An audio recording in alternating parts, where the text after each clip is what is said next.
Hey, this is Steve with my review of the Bandai 1/100 scale Gundam Exia Ignition Mode Master Grade Gundam model.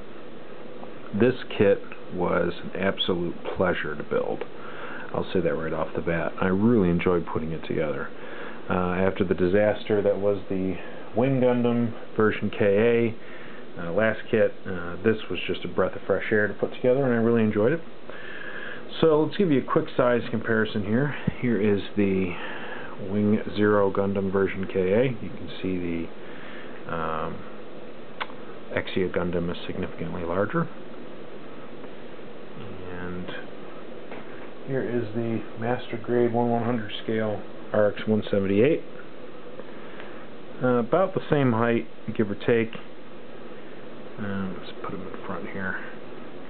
About the same height. This has some more oomph and weight to it, and it's bigger. It's a blockier model, but that's the design. Now you can see he's got his GN sword on the side, one of the other GN swords, and a shield, and the accessories: 2 small beam sabers, 2 large beam sabers, and a smaller GN sword. You can get a size of scale. Here's the little pilot. So let's take this. The sword. It's on a swivel, so you can put it out and stab people with it. I'm going to take these accessories off here and show you some articulation, give you some opinions on the model. The model is a little, I don't know if I want to say the word flimsy, but the Exia, I don't know much about the 00 series, so this is just from comparing. But the Exia appears to be a very maneuverable, fast Gundam. So agility is big, so it would make sense he's not very blocky.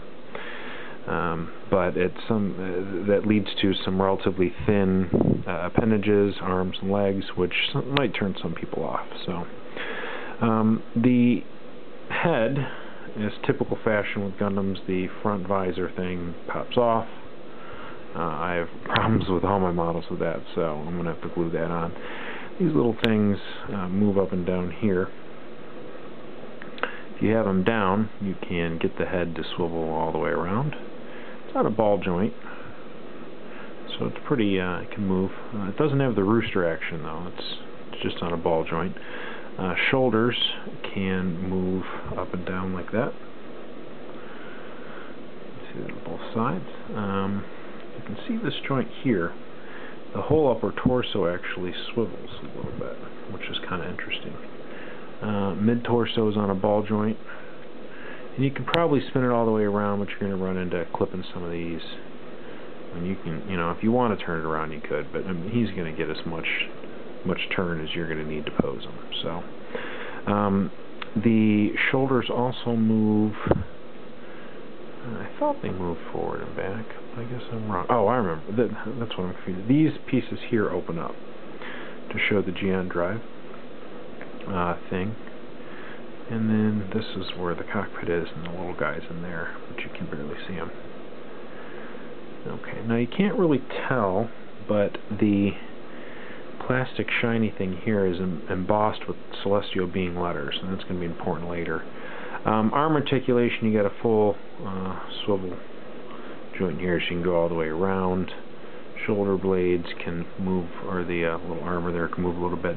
These plastic things are really cool. They're on the helmet too.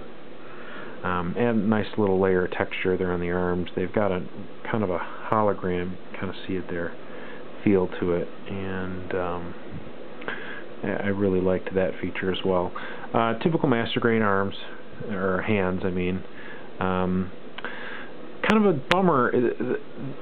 The arm is double jointed, but if you pose it wrong, this will hit here and this piece pops off. I'll show you that in a second. Mid-arm is a swivel joint there. But this piece pops off really easily. You can see, and then there's some green plastic, shiny stuff there, and it's really easy to pop that off. So I'm going to have to adhere that with some glue. So it does limit posability a little bit with the arms, but I haven't run into too big of a problem. And then, like I said, a little bit of glue will keep that on. The legs, you've got your typical double jointed well, not typical double jointed, but it's a double jointed leg. It can pose quite nicely. These leg panels can be a little loose. I've run into some problems with that. But the legs, I mean, you can make this guy do just about whatever you want. Darn near splits. And then these will spin full 360. It also has a hip joint, so you can maybe you can see in there, right there. So you can move the hips up and down. I'm not going to demonstrate that there because I'm not very good at it. The back skirts have these little things here. Pop those up, and actually the beam sabers attach right there. You can put that, and there's a similar side on the back of the shoulder blades. Just kind of neat when you pose them. I mean, I like the way that looks. So that's my opinion. These feel very and look fragile, but they're actually in there and pretty good. They don't move a whole lot, but the back skirt looks flimsy, but it's actually not. Front skirt, same thing. It looks flimsy, but it's in there really securely with the ball joint. Neat little feature on the hips here. This little white thing here pops out. Kind of difficult to get out, but once you get it out, there we go. And there's actually a little ball thing, and you pull that back, and if you see on the sword, there's a little thing right there. It goes on there, pops in, and he's got a holster, and he's got one on both sides. I'm not going to demonstrate both sides, but you get the. I thought that was kind of cool. I didn't realize what they were when I was first putting it together. The feet have some pretty cool maneuverability. You've got a ball joint. You can spin that around. Oops, I was just going to say, but the ankle piece armor can come off pretty easily, so you don't want to display it without armor. You might want to get some glue on there. The ankle's actually double jointed, so you got that there, and then you've got an additional joint there. So you can really pose some neat, you can do some cool stuff. You can see the maneuverability there.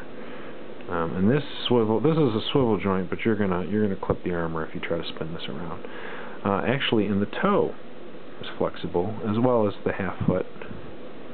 Heel is fixed. But you can put this guy in some pretty interesting positions. I've had a lot of fun posing him. Detail is kind of lacking, but comparatively speaking, I haven't put panel lines on this guy, but comparatively speaking, I don't think it's too bad. I think that's just the design of the celestial beings. There's not as much.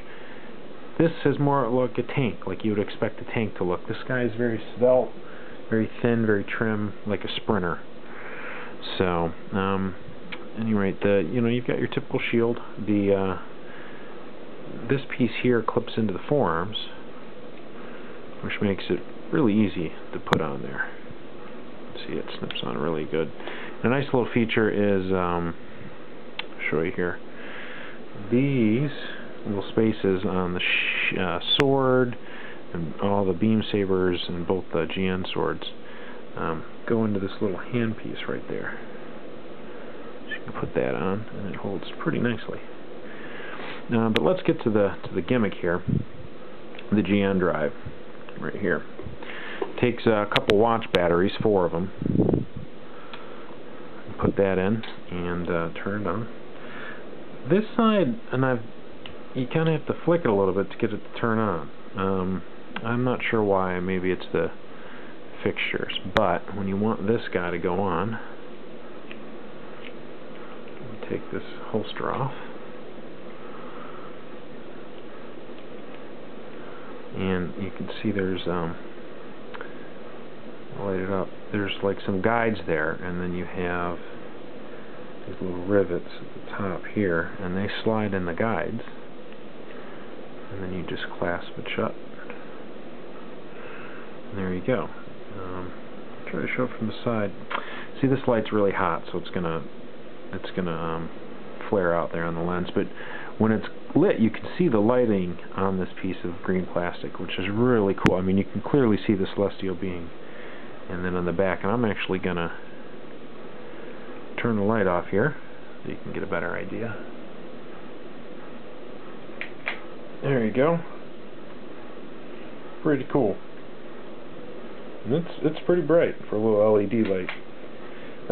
Now, repair mode I decided not to build, and I was kind of bummed because you have all these extra pieces. You got a cape and a bunch of other pieces to put together the repair mode stuff, which I guess is something that happens in the episode.